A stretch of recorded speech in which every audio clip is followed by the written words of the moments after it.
I'm going to ask you a few questions on culture, but to start with, how do you define culture? What is culture to you? The things that naturally happen without supervision.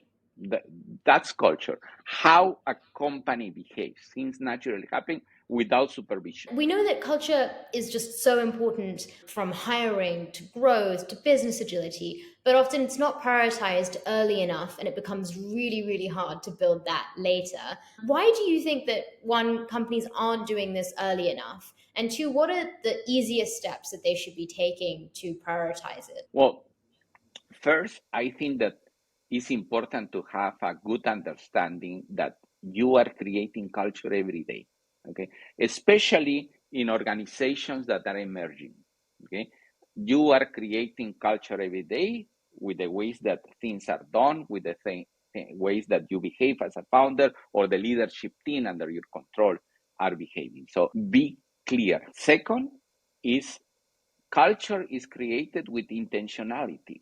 So you need to understand, you need to reflect on what is behind the decisions that I am taking, what is behind the choices that we are making.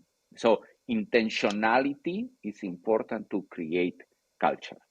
And then it's important for the people to talk about, because sometimes it's a mute culture, and that's not a good culture. A mute culture is things happen, nobody explains, things happen, and there is no clear rationale.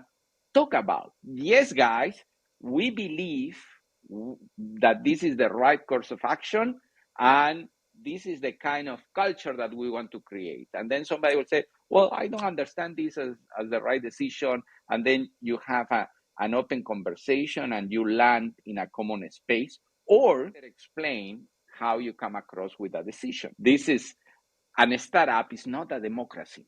An startup, and in general, companies are not democracies, are well organized group of people that are running towards a common goal, but are not necessarily democracies.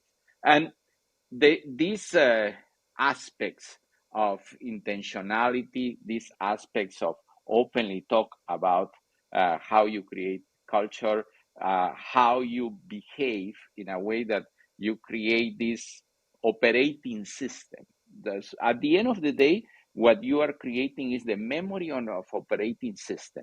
That's what at the end of the day culture becomes. And great cultures are created with great founders that are able to inspire this operating system, be consistent, be intentional, talk about it. And different companies may need also a slightly different cultures, but you have to reflect, you have to be conscious. If the culture is created by chance, then you didn't have the opportunity to design. It's like in a city. If things are happening by chance, then there is not an urbanistic plan or how things should flow better. And those are very inconsistent cities from a point of view of planning and organization and how things happen in the city. When you are creating a layout, the intentionality is important. And again, no one size fits all. It depends on the sector, it depends on the size, it depends also on the personality, the character of the founder sometimes. But if you reflect about that, if you talk about that, if you are intentional and culture not happen by chance, then probably you are in the right path.